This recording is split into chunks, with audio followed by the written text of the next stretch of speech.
All right, Bishop Swing, please open us up. This is a prayer. The beginning and the end are in your hands, O Creator of the universe. And in our hands, you have placed the fate of this planet.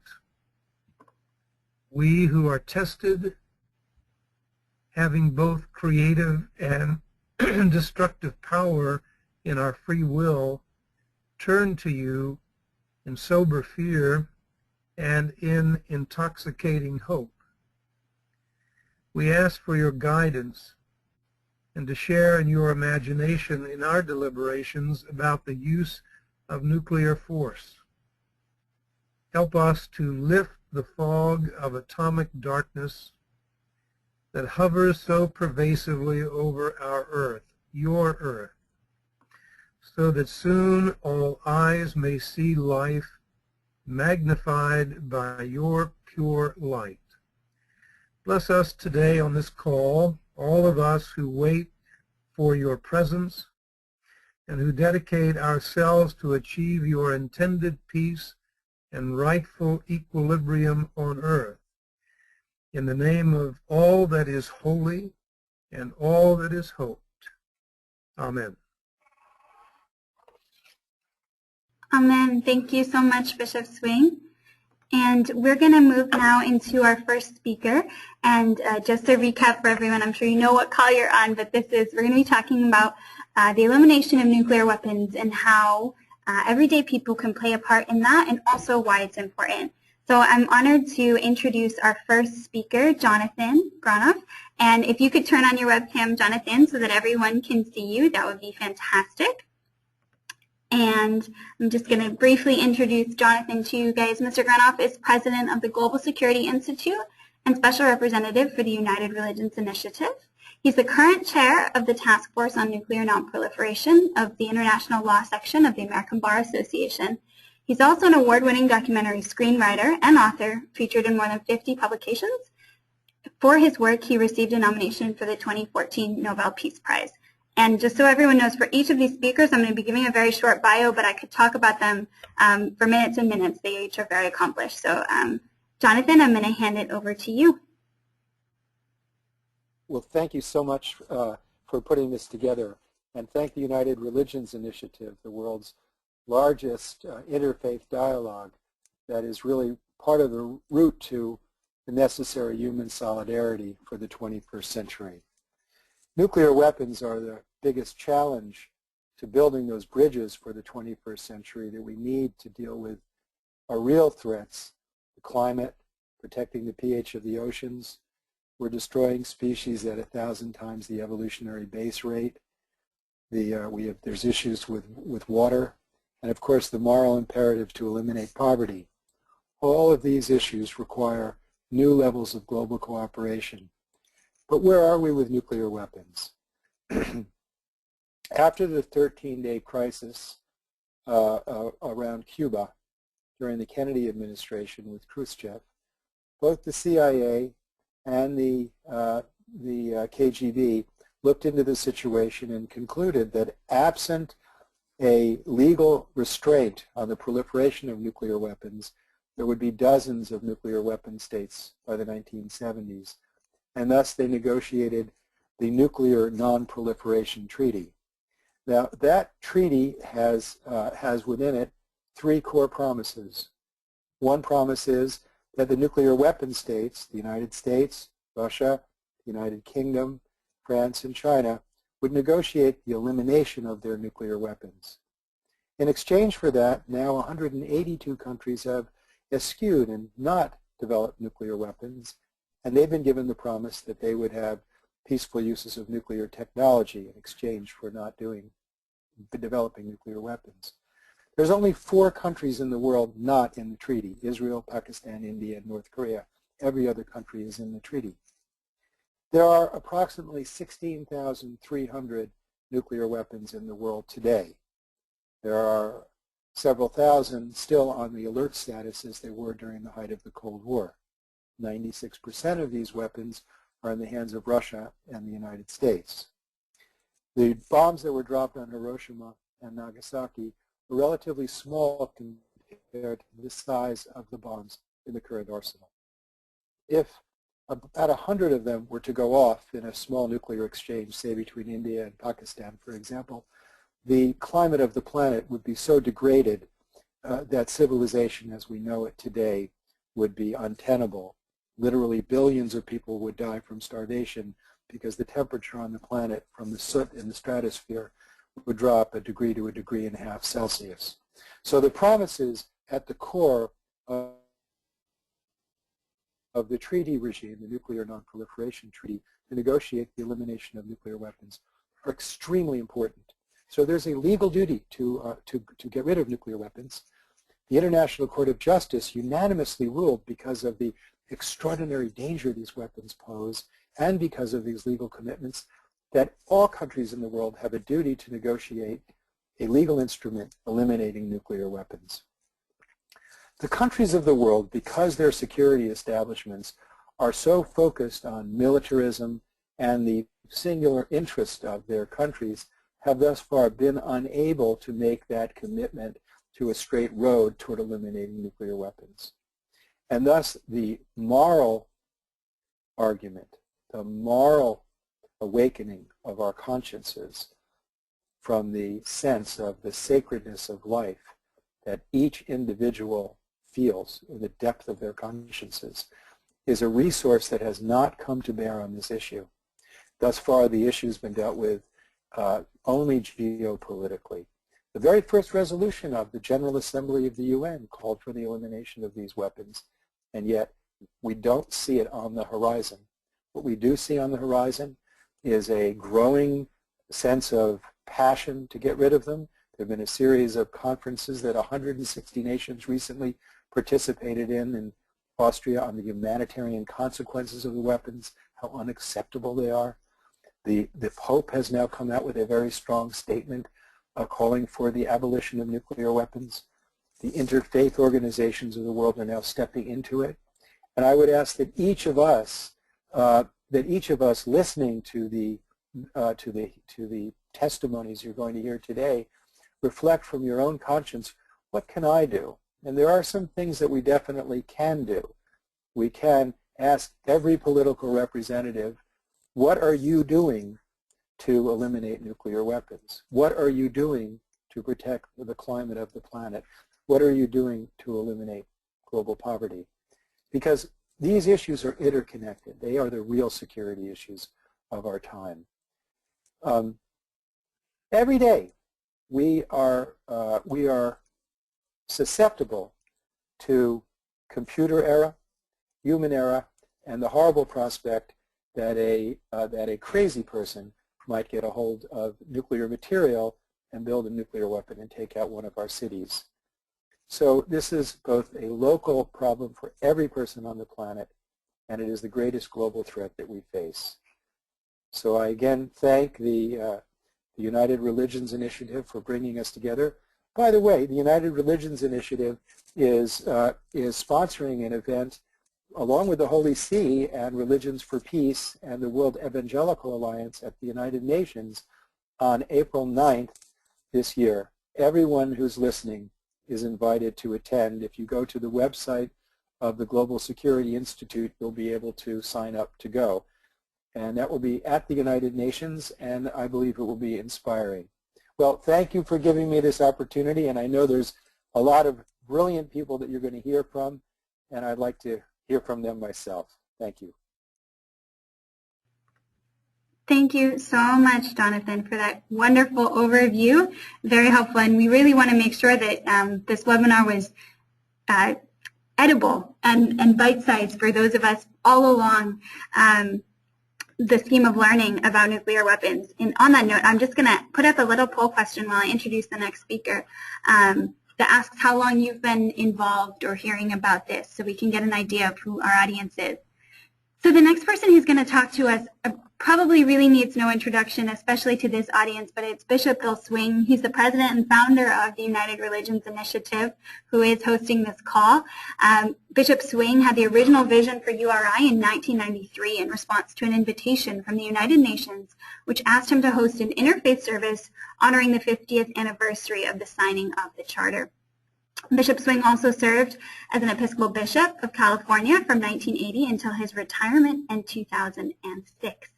He recently published a book entitled The Bishop's Quest, which he has graciously offered to one of our attendees, who we will do a giveaway either in the latter portion of the call if we have time, or we'll send out an announcement after the fact. And Bishop Swing, if you can turn on your webcam now, then everyone will start to see you. How do I turn on my webcam? Oh, hit that little button. That little button, yes, exactly. Okay, I think I did it. Okay. You can see you. Okay. I did it. You did it. Good job. Excellent. Fantastic. Well, I'm going to hand it over to you. Okay. Sorry, can you see me? I think it's because the poll is open. So I'm going to close the poll now. If you haven't voted yet, vote now. And then I'm going to put Bishop Swing's camera up. There we go. So we can all see you now. There you are. And take it away. Okay. Thank you. Recently, we've had a workshop for people around URI's network, the family, on the environment.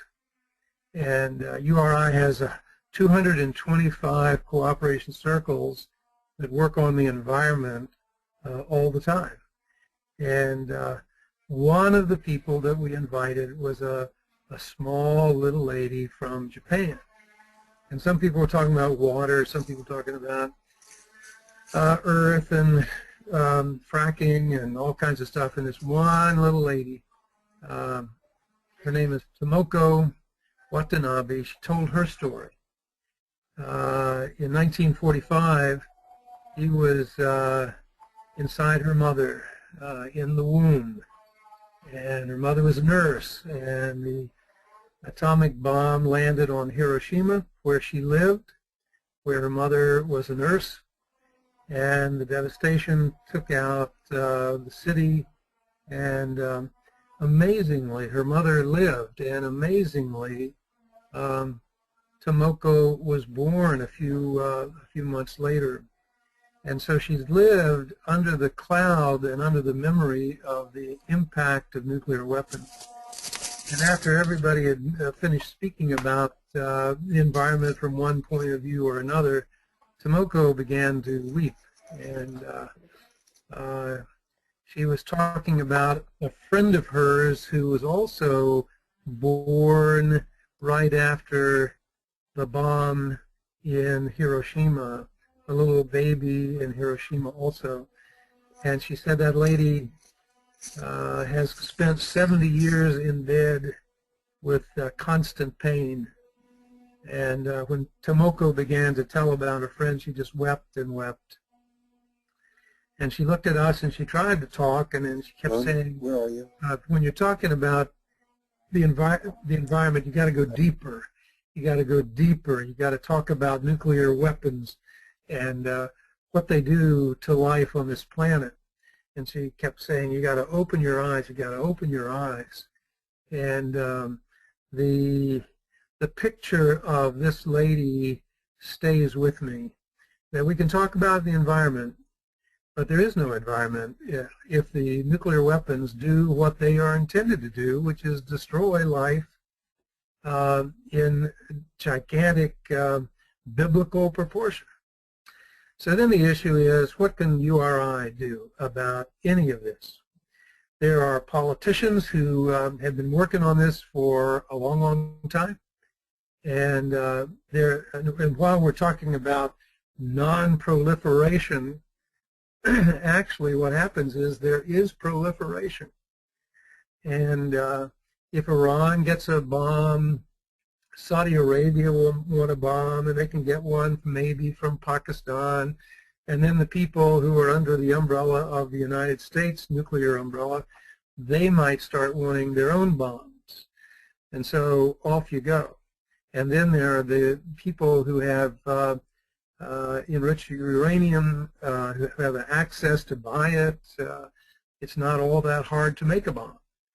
And what happens when the proliferation goes full force. When not only nations but rogue groups have access to nuclear weapons, then what happens to the Earth? Then it's not a matter of will it ever happen. It will happen. There's no way to hold it back. Human greed and human error, it will happen. And so if anybody loves God, if anybody loves creation, if anybody loves life, no matter what tradition you come from, we got to stand up and we got to stand together. Now that brings me to my last point, which is the United Religions Initiative. We have a little group out of 650,000 people. We have just 12 who meet regularly about the nuclear threat and the possibility of abolition. And our little group, we're small in number, mighty in stature. People like Secretary of State George Shultz, Ambassador Thomas Graham, Ambassador James Goodby. These are people who pack a wallop, but it's still a small little group against the whole world where there's so much cynicism now saying nothing's going to happen because of this government or these politicians or people from this point of view. And there's an overarching depression around all this. So then you ask yourself, what can we do? Well, with 12 little people, what can we do with nuclear threat? We could today start advertising to the total URI community that we are about to create a universe of people who are of all faiths who are in opposition to nuclear proliferation, to having nuclear weapons, and to threatening the world with them. And so our power is not political power. Our power is in the grassroots people of the world. And we've never tested this power. We've never used this power. We've never mobilized it. So what I'm hoping for today is that this will be the first step in getting beyond the 12 little people into 100 people, into 1,000 people, into 600,000 people of all the face of the world to create a universe, a network of opposition to nuclear weapons and to their elimination. So I think, sorry for doing this and the other people for being on this, but we can only do what's within our grasp to do, and within our grasp is URI, and we need to mobilize that. Okay, thank you so much. Thank you so much, Bishop Swing.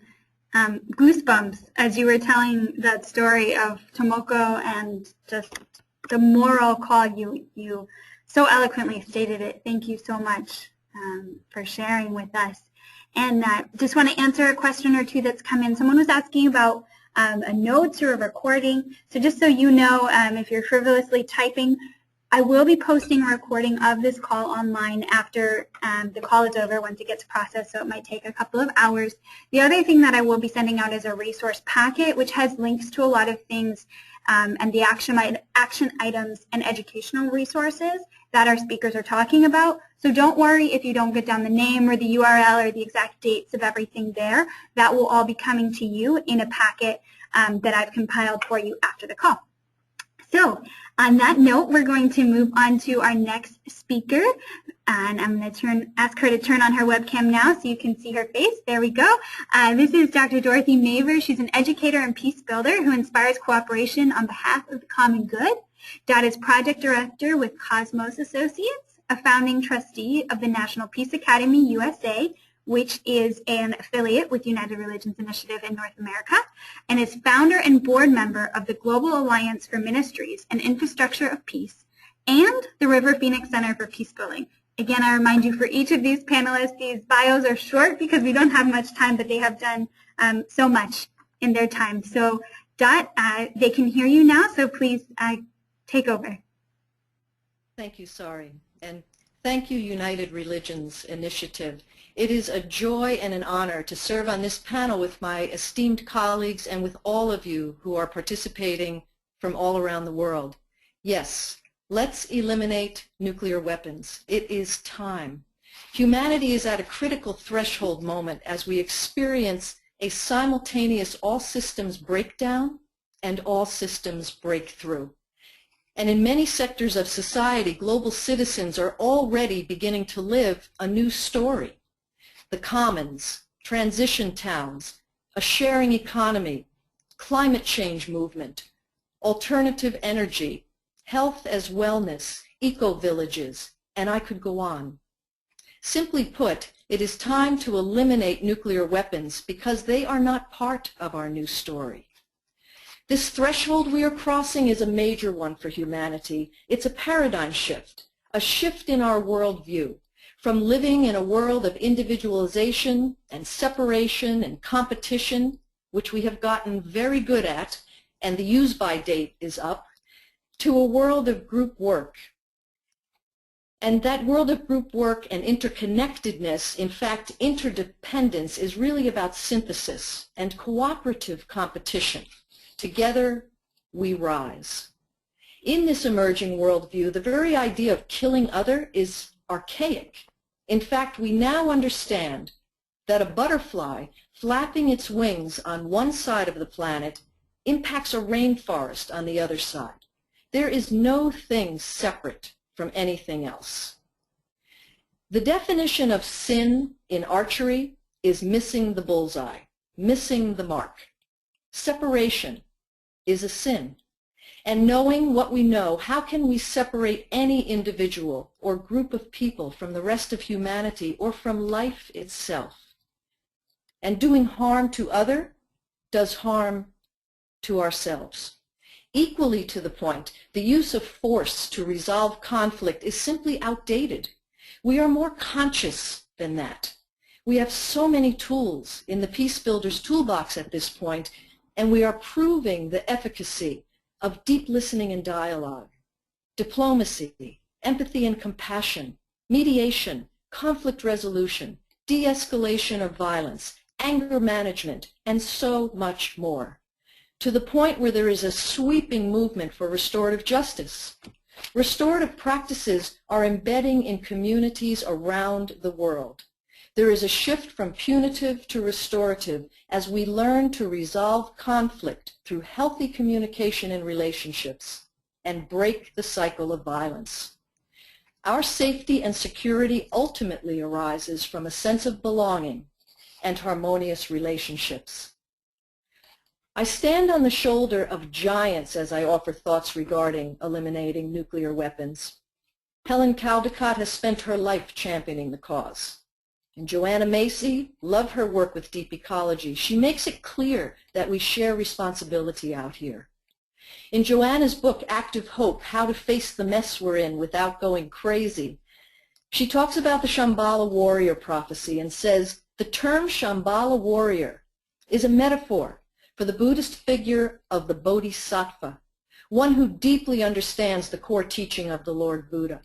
That central doctrine is the radical interdependence of all things.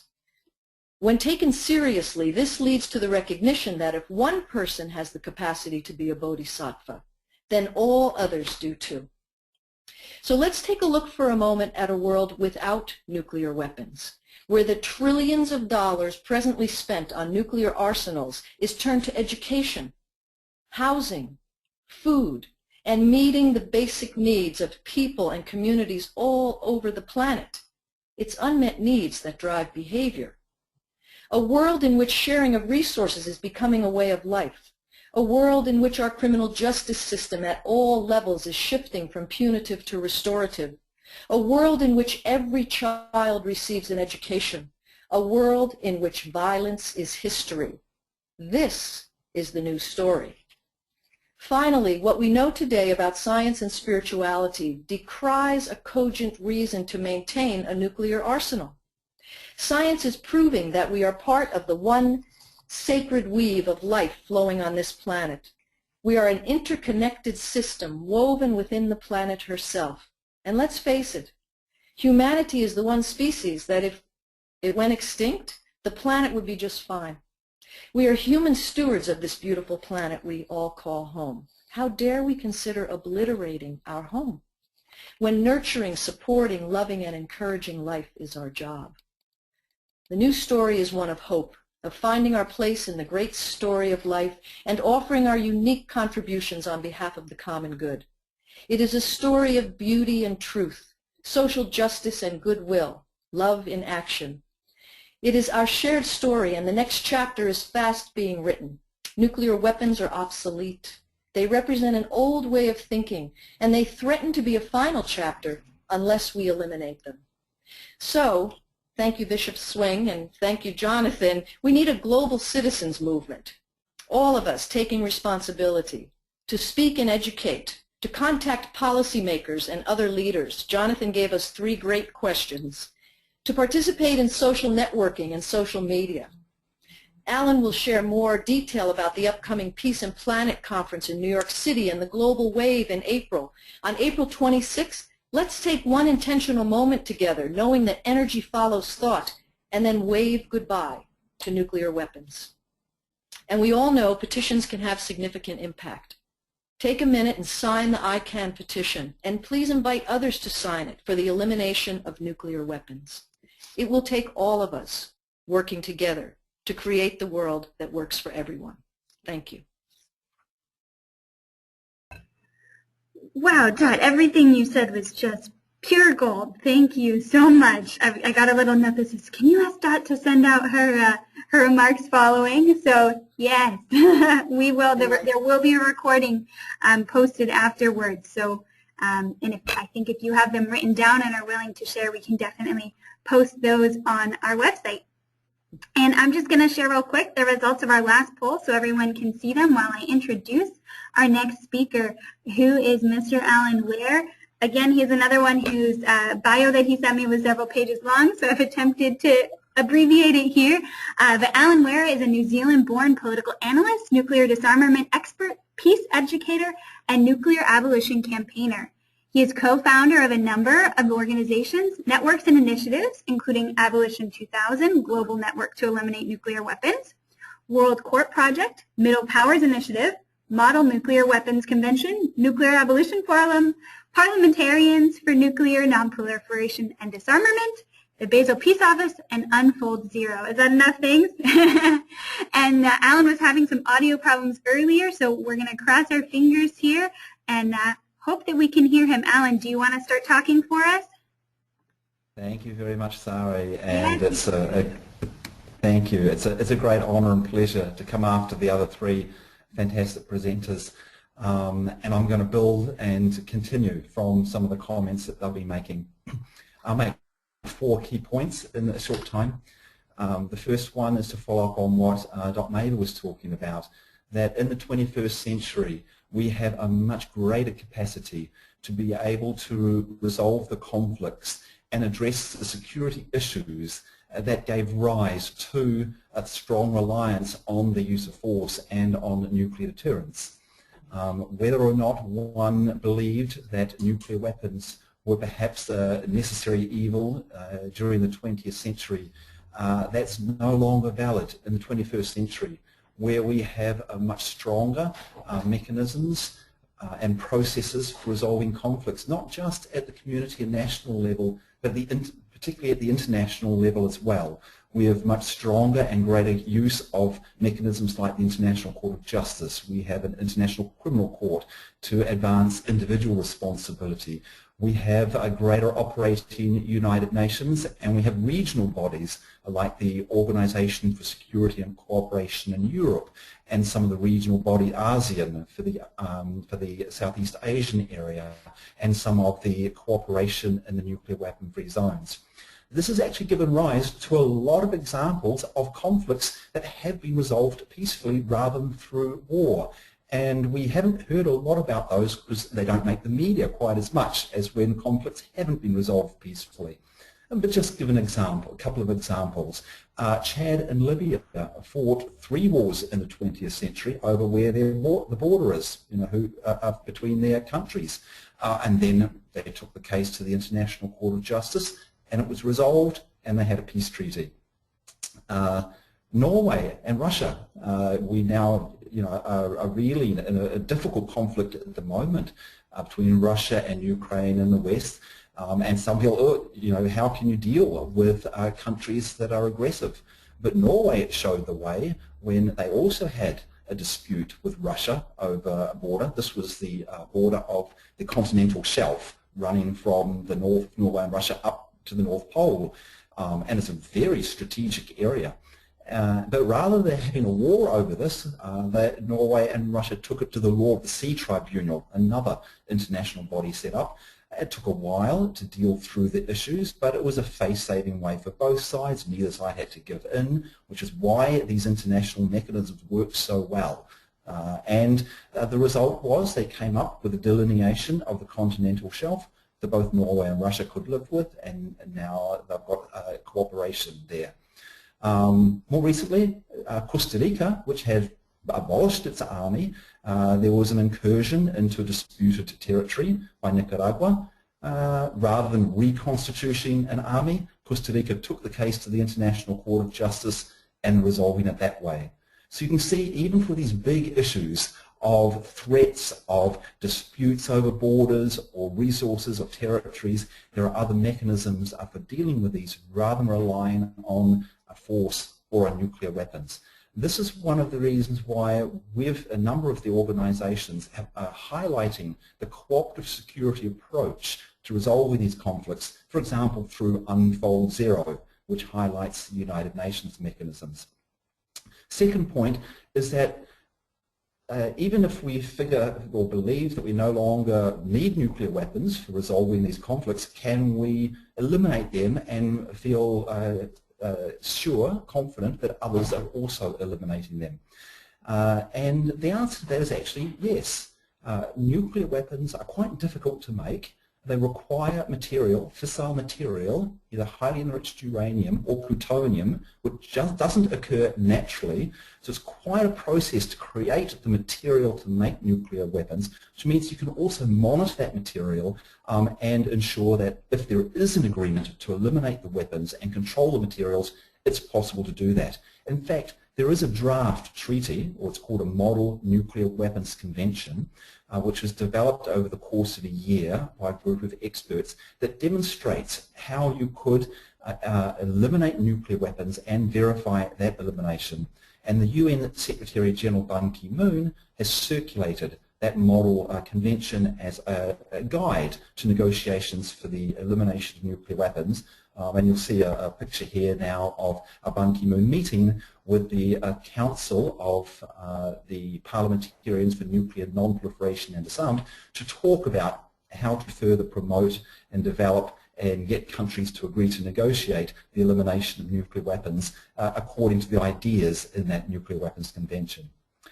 The third point, which draws on this also, is the role of parliamentarians and mayors, legislators.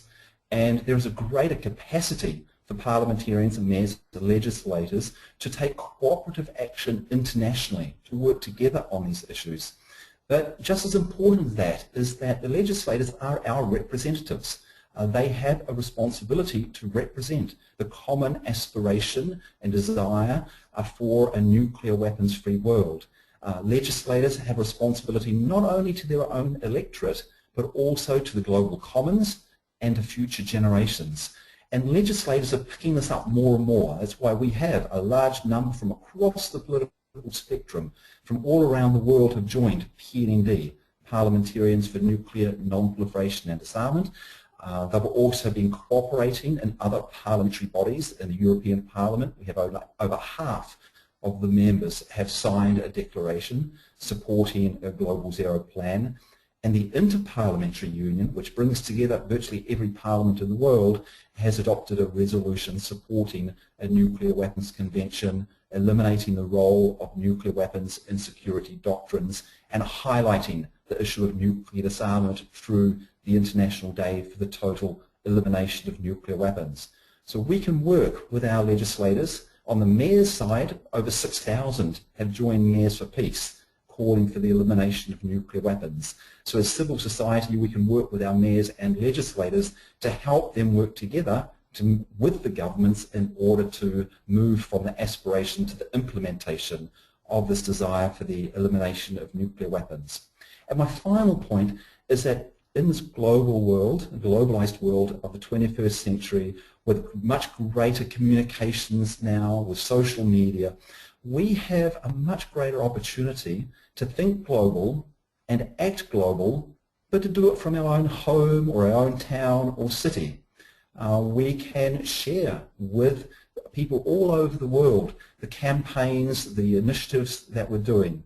And one example of this coming up is Global Wave 2015, which you see on the screen here.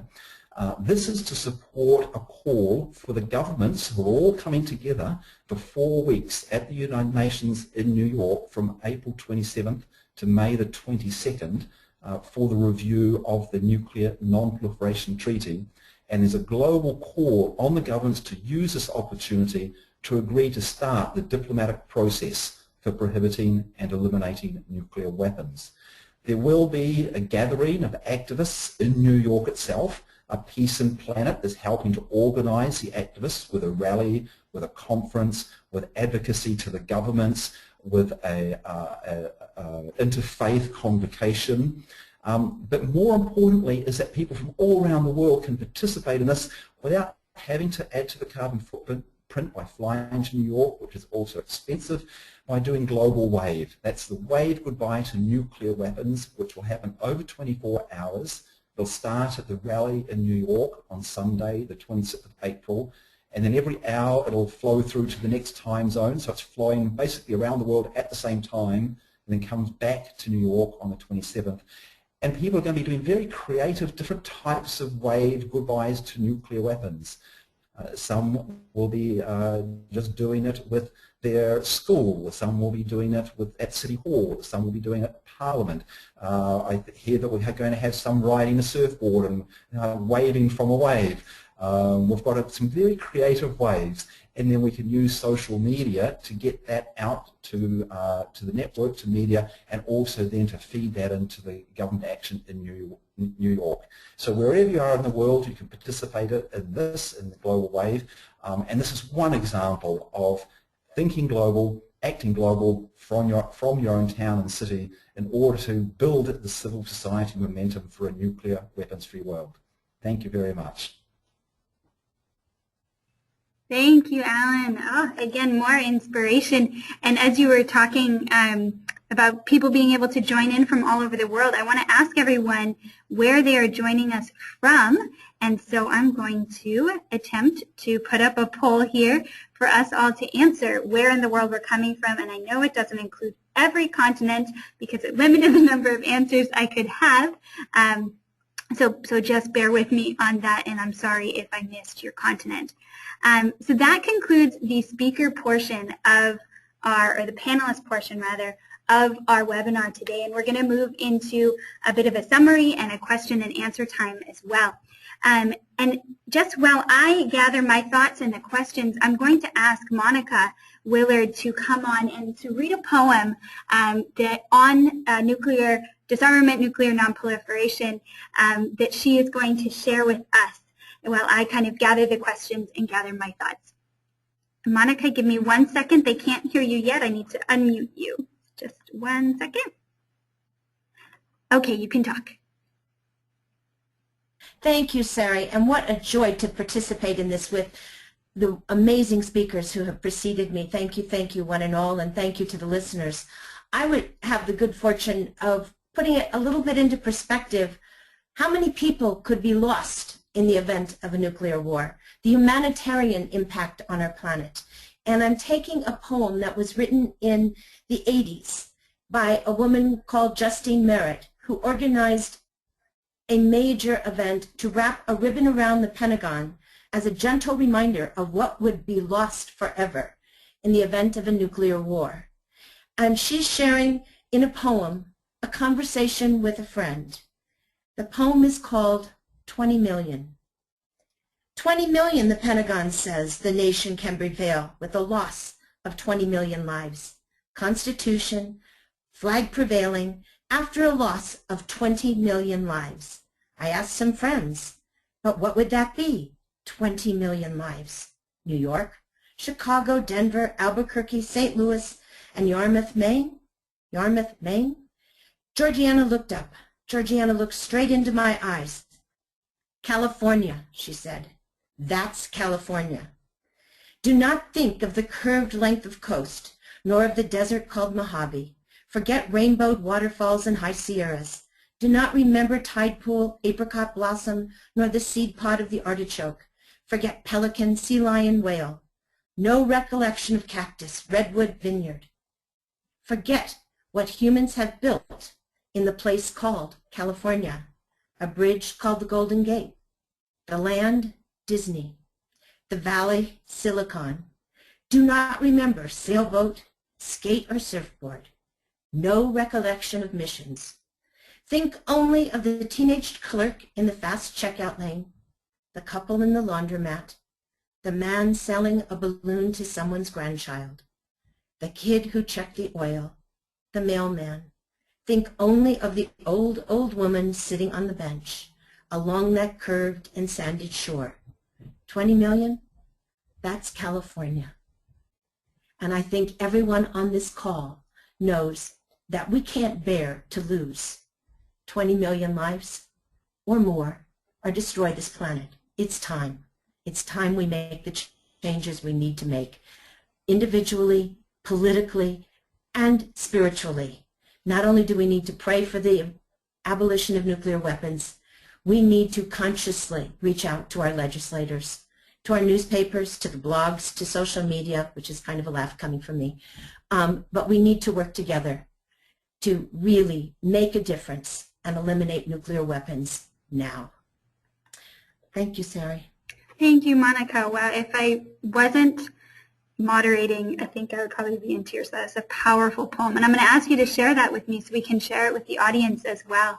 And I think that's a beautiful way to sort of start talking about, and I'm going to share my screen with you all once you're done taking this poll. We've put together this resource packet, and as Monica was saying, the moral call is imperative for us on this. And one thing that we've included, so this packet, we're calling it Resource and Action.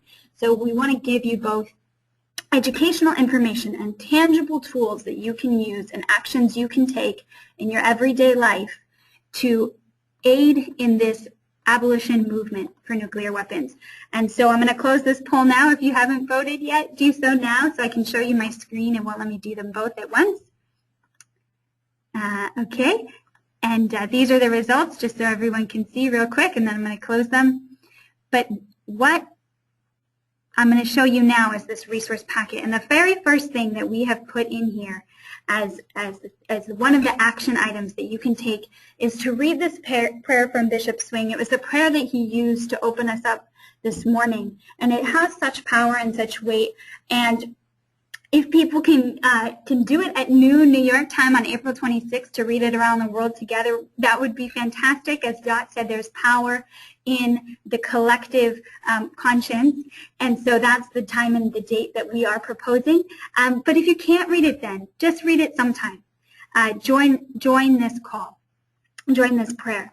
So I'm just going to quickly go through. URI is the one sponsoring this call, and we would love to have you involved. As a couple of panelists have said, it's the world's largest grassroots interfaith network, and you can contact me. I'm going to be sharing everyone's information after the call, including mine, and it's really a great way to get involved, and we can try and help you find ways to plug in. So there are just a lot of other resources here, which I'm not going to take the rest of the time to go through because you're going to get this and you'll have it in your hands. What I want to do now is get to some of the questions. So just know that this is coming your way. Please, please, please do look at it. Do take your time to know what's out there for you. And the first question that I want to get to, oh, sorry, I just forgot one thing that I needed to add, and that is that this call is also a pre-Parliament event. So many of you know that the Parliament of the World's Religions is coming to Salt Lake City in October, and this is a conference that travels all around the world as Probably roughly 7,000 participants is what we're expecting, and it's a huge gathering of interfaith leaders. And a couple of the topics that they are going to be focused on addressing this year are climate change and care for creation, war, violence, and hate speech, and the widening wealth gap and wasteful consumption. And we really felt like this is a beautiful fit to be a call that also promoted the Parliament, because each of those things also relates to nuclear weapons, as you've heard our panelists talk about. Climate change and care for creation ties right in. War, obvious connection there. And the wealth gap, which you heard a couple of our panelists talking about, the amount of money that's spent on nuclear weapons, what else could that be doing? So this topic really does tie into the Parliament. We're not going to have time on this call to raffle off the free Parliament registration that we talked about. We're also going to be raffling off a signed copy of Bishop Swing's book, but I'm going to do that off the call. I have our attendees list and our participants list so that we can take time now for your questions. And so the first question is coming from Gard Jamieson, who's a member of the North America Leadership Council and also a member of the Interfaith Council of Southern Nevada. And his question for Jonathan is, if you were a cooperation circle leader, what would you share with your cooperation circle on these matters? Not to overwhelm them, but to inspire. And Jonathan, and the rest of the audience, I'm going to let you know we're going to try and get to as many questions as possible. So the answers are going to be brief. Please keep your questions brief. And if for some reason you're not satisfied with the answer, again, you can follow the conversation after the call. So Jonathan, please take over. Am I on now? Yes, you're on. I can hear you now. Do you have me? Yeah. Do you have the picture and everything you need? Okay, wonderful. Thank you. That's a great question. The biggest cost that nuclear weapons pose is the opportunity cost, not the trillions of dollars and not just the daily risk of annihilation. It is the impossibility of establishing the level of cooperation needed to address all of these issues that the different cooperation circles are concerned with. I was just hearing about the Parliament of the World Religions being concerned with the climate, but we're not going to get the cooperation needed to address the climate in a nuclear apartheid world. So I would ask every single cooperation circle that's concerned with poverty, and everyone has a moral imperative to treat every life on the planet with the same respect. They want their own lives, and people who don't have a living on less than $1 a day certainly deserve our commitment. Ask every political leader, what are you doing to eliminate poverty? The climate, there's no American climate or Russian climate or Iranian climate. There's just the climate. We live in one room. It's called the climate. Ask every political leader, what are you doing to protect the climate? And then every single human being has the sword of nuclear annihilation hanging over their heads, and it's absolutely immoral to be putting at risk all future generations, and to demand an answer from every political leader. What are you doing to eliminate nuclear weapons? If we could get every single person in the United Religions Initiative cooperative circles to be demanding answers to those questions, and ask 10 other people to ask their politicians, that would create a wave of transformation. And then, of course, each person who asks the question will ask themselves, what am I doing for those who don't have enough to live with dignity? What am I doing to protect the natural world that God has gifted us? And what am I doing to eliminate this absolutely irrational and immoral threat of annihilating life as we know it on the planet Earth? If each person asked those questions, that would be really helpful. Thank you, Jonathan, so much. And so I'm just going to summarize there what I was hearing. Gard, we understand it can be overwhelming to tell your CC that they're threatened with annihilation because of nuclear weapons. And so I think Jonathan's suggestion here is to break it down to these questions, to ask your legislators, because these big, horrible threats somehow seem a bit more manageable if we have an action step we can take. So asking those questions. Bishop Swing, if you can turn on your webcam, this next question is for you. Do you have any further ideas or suggestions for your call to engage the URI and our cooperation circles? Well, my hope is one that I just said before, and that is out of 650,000 people in URI, 12 are actively engaged. 12 people are actively engaged in the abolition of nuclear weapons. We've got to figure out where in the URI world are people other people who really care about this and begin to create a network, a universe within a universe, so that our voices can be heard, so that we can take advocacy steps, so that we can draw strength from each other, and so that we can teach the URI community about the nuclear threat. I think people at this moment in time don't know about it, or they choose not to think about it. And so who makes the decisions about the fate of the world? Politicians. They make the decisions about who gets bombed and who doesn't. And I think our responsibility is to figure out a way to find our voice, to magnify our voice, so the politicians will hear and change. Thank you, Bishop Swing. So again, in my summary, kind of speaking back to the question, I think Bishop Swing's answer is that we need awareness within the network of the effects and the dangers of nuclear weapons. That's one thing that this call is meant to do, but we know nothing's, we're going to only make a small little step with this call, right? And that's why we want to be able to share your contact information with each other after the call. So if there is movement, if there is action towards educating the rest of the network, towards taking action, you're going to have that power in your hands and the connections to do so. So the next question, and I've brought all the panelists up so they can choose who wants to answer the question. This is from George Wolf. He's from a cooperation circle in Muncie, Indiana. And the question is, the United States has enough nuclear weapons to destroy the world many times over, a concept known as overkill. What is keeping the United States from leading the way and setting the example for other nations by at least reducing its arsenal, by cutting it in half? If we did so, the U.S. would still have enough nuclear weapons to serve as a deterrent from the attack.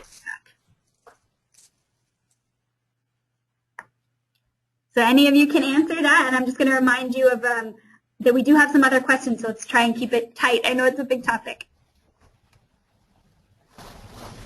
Oh, Dot, we can't hear you. I'm sorry.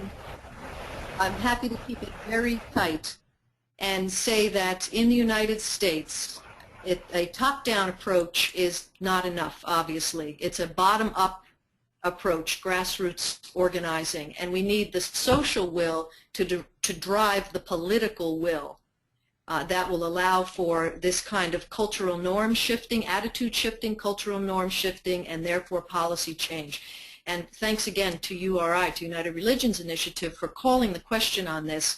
And in relation to the last question, just very briefly, last year at the International Day of Peace, it was combined with the climate change movement. This seems like the third point of a triangle for this year to really pop a cork, as they say.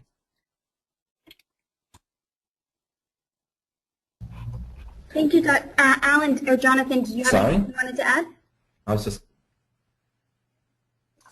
have one very quick thing to add in agreement with Dot. I mean, maybe there are, in the United States, some leaders who do want to make progress on this. President Obama put forward the vision for a nuclear weapons-free world.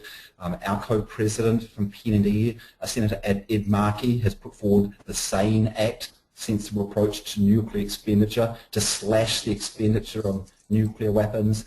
But so far there hasn't been enough support from American people for those leaders to be able to follow through on that. So I agree with Dot, we really need sort of more of visible support from people, and making the connections with climate change and the other issues, poverty issues, I think is vital, because that's hitting people every day.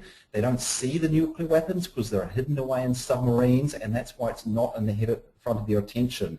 But when they understand that the money that's going into the weapons is taken away from these others, that the threats that are created by the nuclear weapons are stopping the cooperation that's needed on the other issues, I think we're going to get more visible action on nuclear disarmament along with the action on climate change, poverty, etc.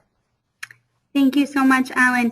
And we are at time, and so I'm going to propose that we close out, but that we do have several other questions. So any of the panelists and the attendees who are able to stay on will continue the Q&A for a couple of more minutes. And I'm just going to do one more, just a brief plug a notification about the Parliament of the World's Religions. Here is their page. It's parliamentofreligions.org. They do have a fantastic deal going right now for registration that's going to come up, and the registration rate is going to get bumped up at the end of this month. So if you haven't already registered, please register. If you're interested in doing a group rate, we do have someone who is coordinating a group rate. Her name is Artie Turner. And so if you want to get in on that, send me a message after the call. And thank you so much to all our panelists. I know not everyone can clap, but I'm going to clap for them. We can't hear everyone. But thank you so much for your time, to Bishop Swing, to Alyn, to Dot, to Jonathan, and to Monica for that beautiful poem. And I just want to shout out to Monica as well. She has been on the planning team with me for this, day in and day out, helping to put together everything that was needed to make this call happen. And so I want to say a big thank you to her, as well as to the Leadership Council of URI North America, who's put their support behind this. So, Dot, I'm going to ask you to say some closing words, but again, if you're able to stay on the call, and to any of our panelists who are able to stay on, let's stay on and we'll keep answering some of the questions. So I invite us to unite our hearts across distance on this call, and reaching beyond this call to the URI cooperation circles and all who would participate, and hold a shared intention. May the spirit of peace be spread abroad in our hearts, through our groups, and throughout the world. Thank you, Dot. And goodbye to any of our participants who have to go now. But if they do, and if any of our panelists do, I also understand that. But let me continue to ask questions, and I'm going to, all our panelists, feel free to turn on your webcams if you'd like to, because I'm just going to read these questions, and unless they're directed towards someone specific, I'll let any of you answer them. Here's one to any panelist. My name is Tahil Sharma. Sorry if I'm pronouncing that wrong. I'm a UN rep with the Parliament of the World's Religions. The millennial generations are working to make great strides through all sorts of movements and taking social media by storm. But something like nuclear proliferation falls on deaf ears and apathetic opinions. I have a strong stance against nuclear weapons, especially after going to Hiroshima myself and meeting with survivors. How do we draw younger voices in to make a difference? I'd like to answer that if I could. Hello? Yes, we can hear you, Jonathan. We can't see you if you want to push your green webcam button. And I believe Okay. Alyn, push it again. It looks Am I there? Okay. Not yet. Am I there? Push it again, Jonathan. Okay. If you can't get it working, that's fine. We do hear you. And I think that Alyn wanted to speak as well. So why don't, Alyn, you start and then Let Alyn, you go first. follow up. Yeah. Thank you. Many young people, thank you very much for the question. For young people, it is very difficult because, I mean, the generation growing up now has never seen nuclear weapons. When I was young, they were still doing the nuclear tests, and it was such a powerful encouragement for people to get involved because we could see the damage. That's much more difficult to see now. So it is a bit harder to engage. But young people are connecting so much more these days through social media, and we can use that a lot to help engage, partly through making the connections, as I mentioned before and as others have mentioned, that working on nuclear disarmament helps also with working on the other issues which are really important to us. Ending global poverty, working on climate change, resolving conflicts, ending war. The connections are really important. But the other thing is that there is some very good messaging and actions that we could do using the social media. Global Wave is one of those that I encourage people to get involved in, because it's very easy to do. It doesn't take a lot of work to wave goodbye to nuclear weapons. Take a photo of yourself and your friends or a little video and post it on your social media. Then you encourage your friends. They go, well, why are you doing that? And it opens up the opportunity to talk a little bit more about why you're concerned about nuclear weapons. There are others also. Global Zero has a network of youth. ICANN has a network of youth. There are a couple of others that are using very good imagery in Facebook and social media to engage young people. There is a youth section of United Nations Association and is Ban or Nukes Generation. So there are a few networks of young people working on these issues also that can help. And we can help with some of the contacts for some of those. Thank you, Jonathan. Do you want to add? Yes. How do I get, am I on now? You are on. We can see you. Oh, thank you. That's a great question. I think we need to have leaders put it out as a prominent issue. And sometimes they won't do it unless you get pushy. You know, I was there at the early sessions with the United Religions Initiative when we first were creating it in retreats at Stanford University in the 1990s.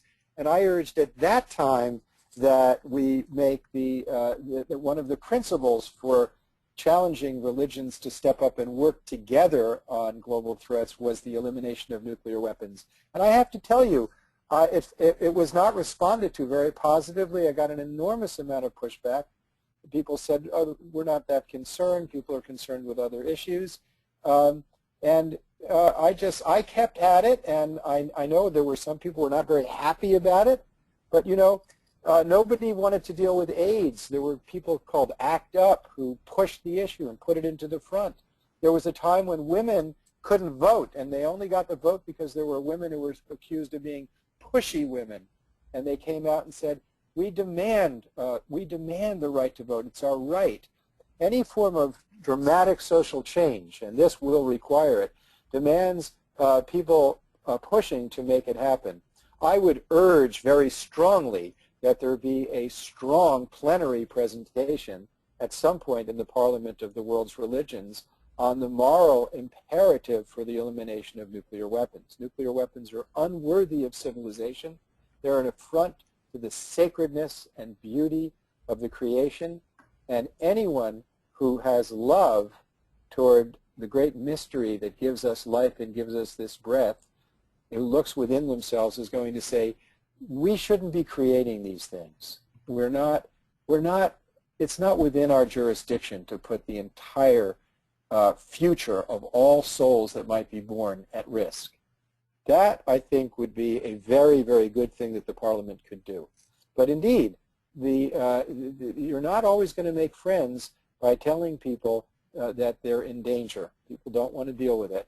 But we have to act from conscience. And if your conscience says this must be done, it is imperative to follow the conscience. Thank you so much, Jonathan and Alyn, both, for answering that question. I'm going to read now one that came in from Peter Osisi. He's in Ohio, and he works with several different groups there.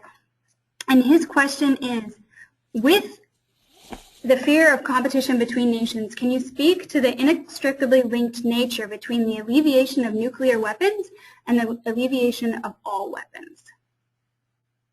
Mm-hmm.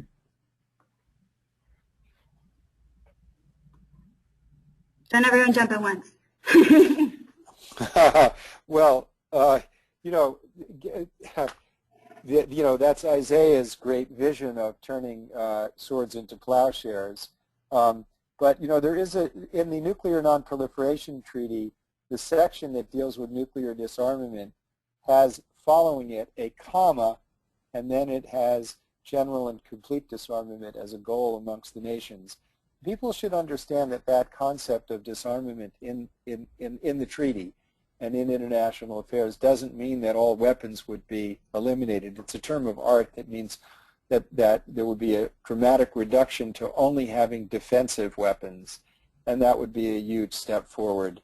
But if you look at all of the conflicts that are in the world today, whether it's Kashmir, Israel and Palestine, Chechnya, Iraq, Syria, Ukraine, there really aren't military solutions to these problems. These are terrible problems indeed, but the more in which we feed weaponry into them, the worse they seem to get. And the skills that people have been talking about in this webcast of diplomacy, mediation, reliance on the rule of law. These are the skills that have worked very well domestically within countries. The international business community has found ways of cooperating. 50 years ago, one didn't have the kind of integrated economic world that we have now. But business has done that. We've got to bring the militaries. We've got to bring the militaries into line with a sustainable future, and that means dramatic reductions in doctrine, in policy, and in the basic concept, which is still adhered to, coming from Roman times. Prepare for war, receive peace. Prepare for peace, receive war, which means a never-ending pursuit for more weapons and an illusory attempt to gain more strength and thus security. Security comes from cooperation and working together, not from threatening each other. Thank you, Jonathan. Does anyone else want to speak to that? I'd just like to add that just one. Sorry, Monica. Oh, that there is such a myth that nuclear weapons make us safe, that guns make us safer, and as we are looking at it, we are realizing that the weaponry, even within our police departments, are escalating in the size, much as nuclear weapons from Hiroshima were one size compared to what they have today. The regular weapons, whether you have a small little gun, as Nancy Reagan had commented, a small little gun, and an Uzi, these are big differences. And the fact that we think that we are safer with weapons is an illusion in my mind. And I think we need to make this shift of breaking this myth.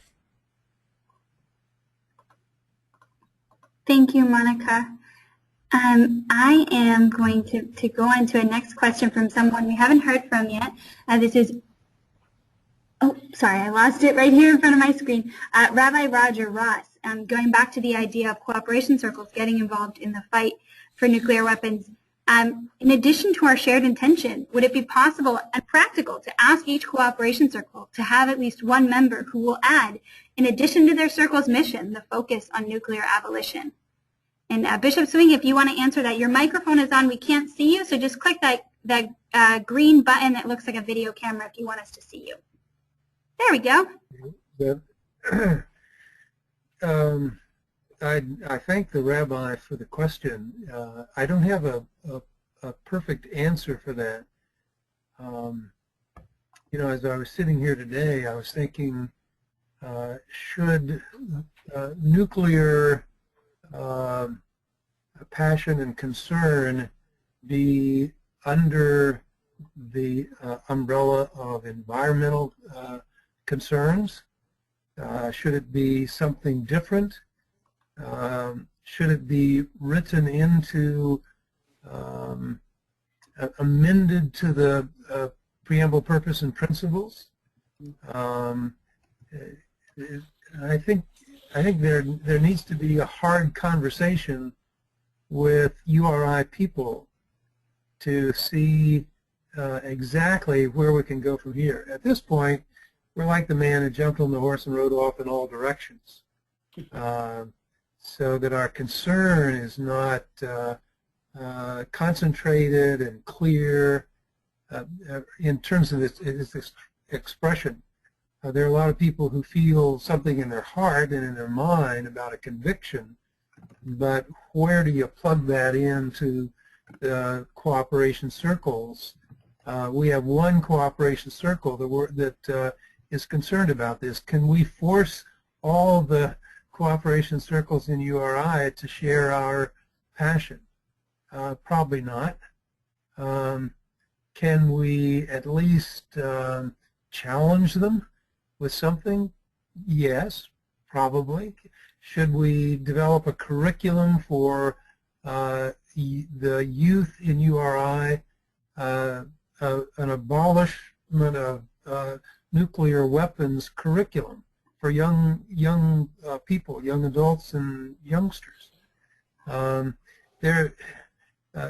wish I had a quick answer for the rabbi's good question, but what we found out in URI is that anything that we do right, we take years to think it through, and for instance, the writing of the charter, that took 3 to 4 years, but we got it right, and the organizational design took us years to figure it out, but when we got it, it was right.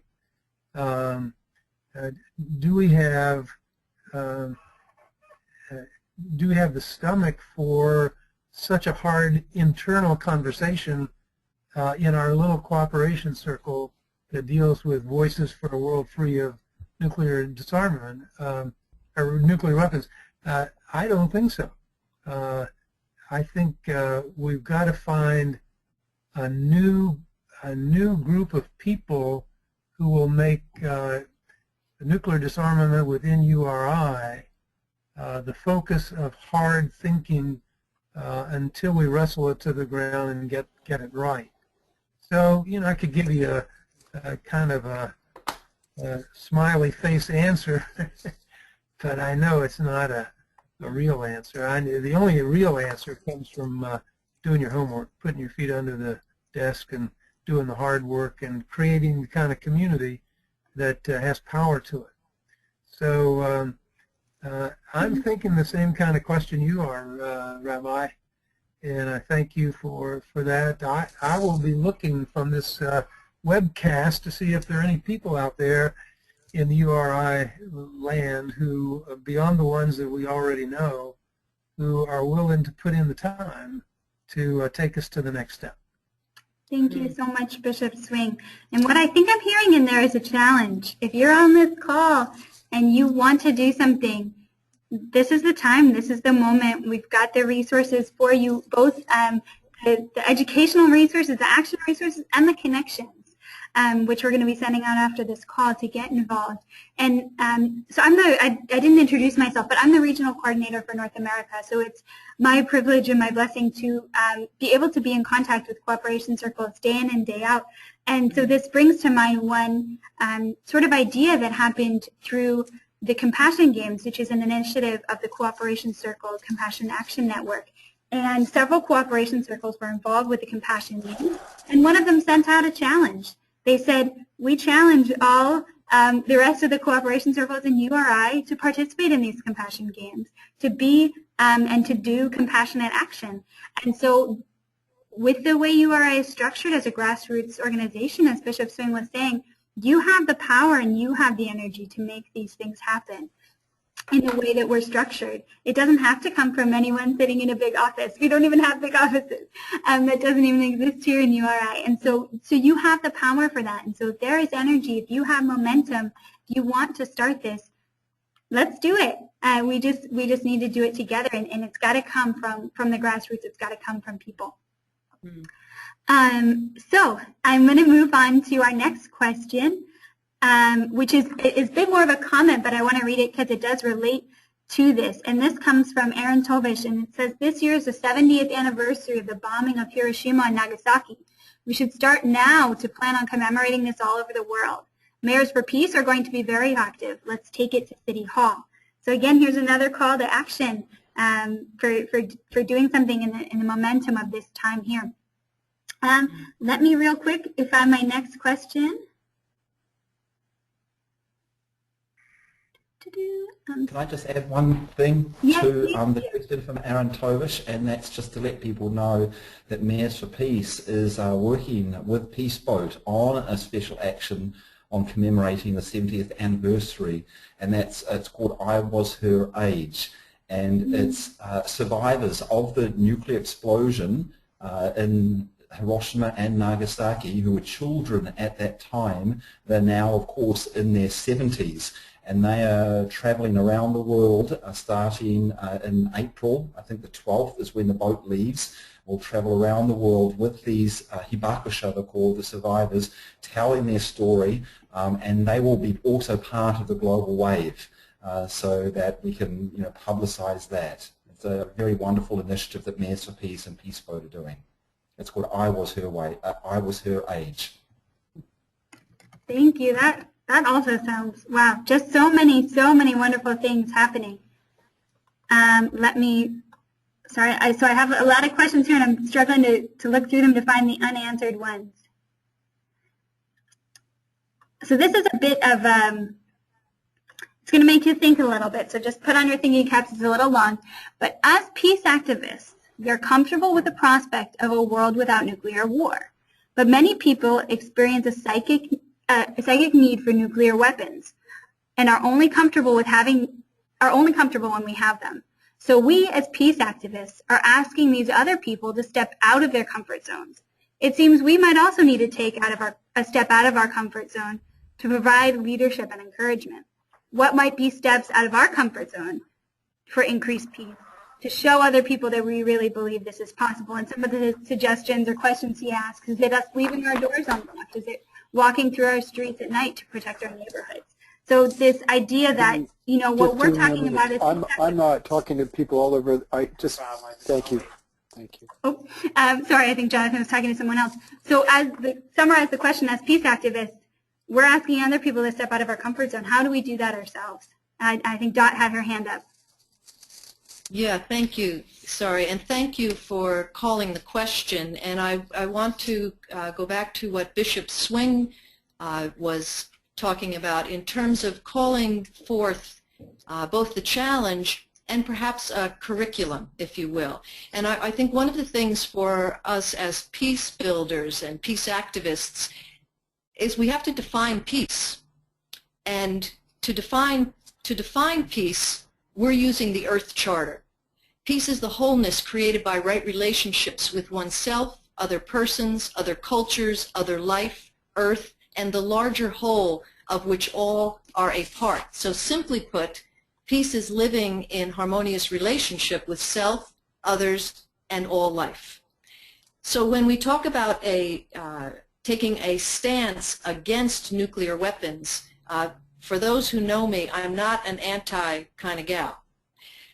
However, I totally get, which is why I'm so honored to be on the panel today and participating in this global citizens movement to eliminate nuclear weapons, that we have to take a stand and name what's not okay and call for the elimination of what's not okay. It's the law of substitution, actually, so it becomes a both and. And this curriculum, Bishop Swing, that you are calling forth, it seems that education is a key, formal and informal.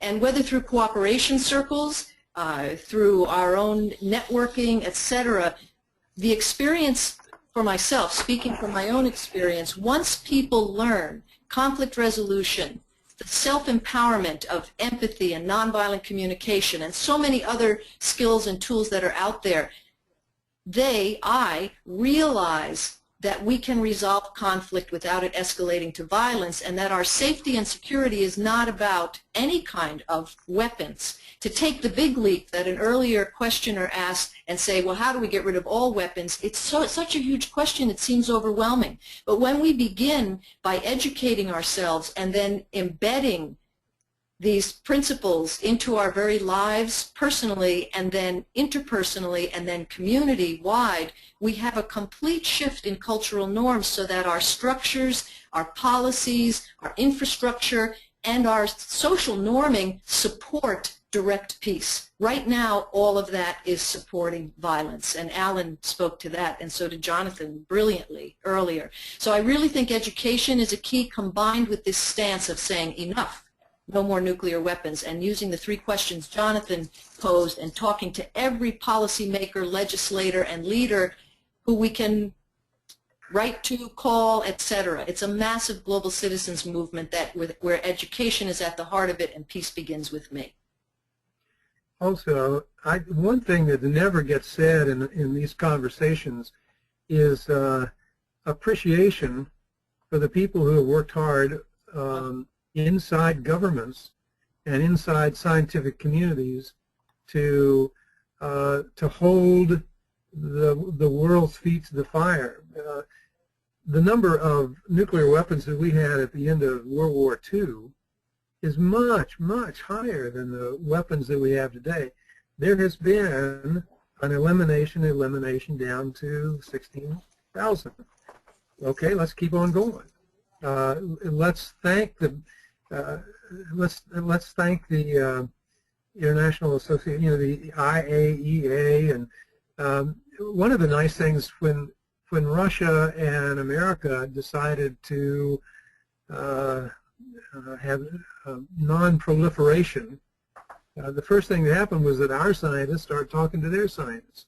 And regardless of whoever is at the top of the government, there's a web of people who talk to each other all the time, who know the threat, and who devote their lives to make sure that the world is safe from nuclear harm. So, there's a certain self-righteousness that might set in to think we're the people who know what's right, and all these people who are scientists and government people, they're anti-humanity or something. They're only human beings too, and they've looked down the barrel of the gun, and an awful lot of people know the potential harm that's there, and have worked day and night when sometimes we haven't worked day and night to hold up their end of the bargain. So I think there's a certain amount of, we need to also start with appreciation for the women and men who have kept us on target and a lot safer. I think Bishop Swing makes an incredibly important point. I just want correction. It was at the end of the Cold War where we had some say somewhere between 60 and 80,000 nuclear weapons, and indeed we're way down quantitatively. But even the people who believe that nuclear weapons are a good thing, they're motivated by the pursuit of peace, and many of them make huge sacrifices in their lives. Scientists who could make a lot more money in the private sector.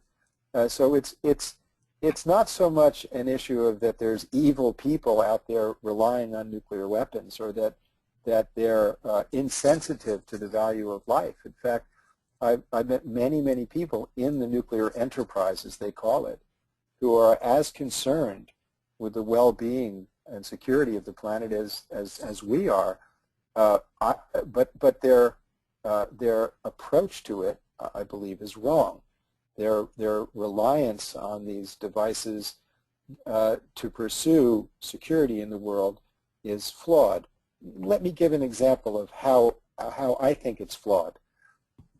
Richard Nixon, Richard Nixon was the person who instituted the Biological Weapons Convention, largely on moral grounds, that prohibits biological weapons. There's a treaty that George Bush Sr. helped negotiate, the Chemical Weapons Convention, banning chemical weapons. Now, imagine if the Biological Weapons Convention said that no country can use smallpox or polio as a weapon, but we will pursue international security with allowing 9 countries to use the plague as a weapon. I think that would be so patently unstable and immoral that it would be rejected outright. But that's precisely the insecure regime that we have with nuclear weapons. And I think it is beholden on us to repudiate nuclear weapons with the same sense of repugnance that we would repudiate the plague as a weapon. Thank you, Jonathan. And so we've only got time for one more question. So this is a bit of a statement and a question, but I think it reaches to something that is a very common question that people get when they start talking to their friends or those in their circles of influence about nuclear weapons. So why don't we actually, if everyone has something to say, let's keep it really brief in answering this common concept that if nuclear weapons are outlawed, only the outlaws will have nuclear weapons. Our last speaker answered this by pointing out that making nuclear weapons requires sophisticated knowledge, technology, and is very expensive, without even taking into consideration the development and testing of the delivery systems necessary to carry out or launch them. Therefore, would it be better to launch an effort to educate people so as to counter the popularly held inaccurate view that nuclear weapons are easy to make? So again, this idea that how can we be comfortable eliminating nuclear weapons in a world where maybe someone will continue to, and then all of us are left kind of with our tail between our legs? And Jonathan, if you want to turn your camera on, because this is the last question so everyone can wave goodbye at the end, that'd be great. Is that okay? There you go. Well, I have a disagreement with Alyn on this. I was sitting with a leading physicist of the world last night, and he said if you have enriched plutonium, it is not hard to make a nuclear weapon.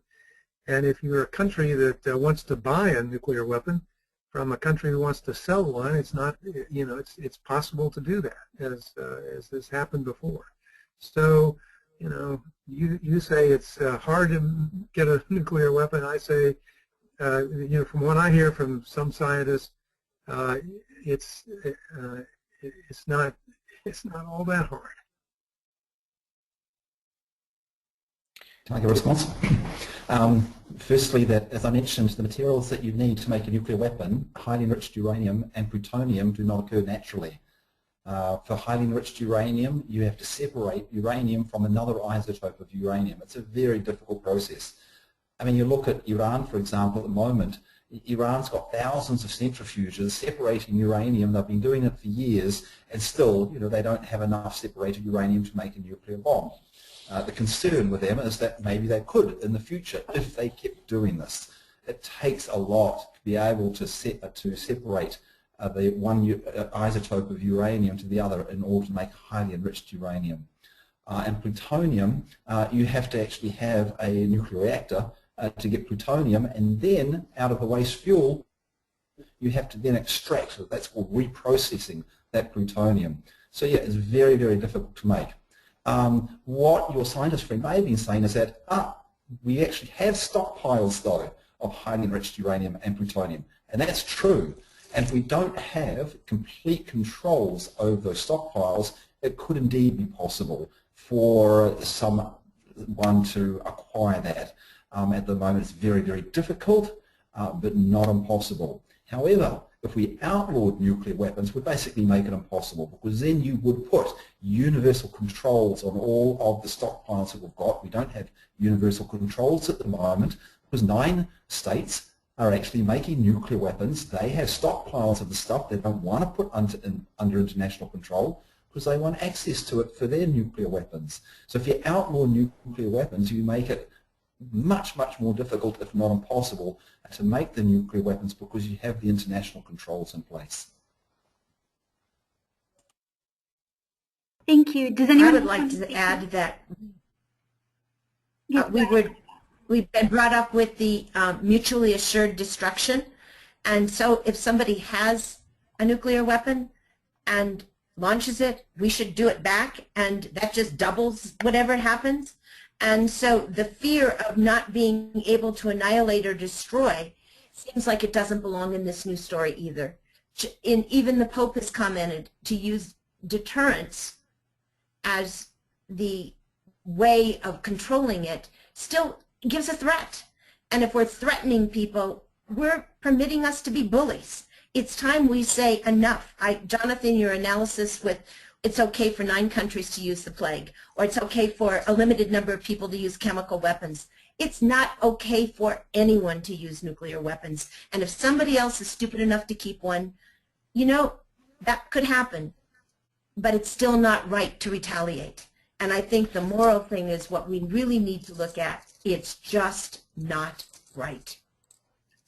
It's important that no one is proposing the unilateral elimination of nuclear weapons. And the nations of the world have actually promised in the Nuclear Non-Proliferation Treaty in the year 2000, 13 practical steps to enhance security, walk down the ladder of the threat of nuclear weapons, and lay the groundwork for a nuclear weapons-free world.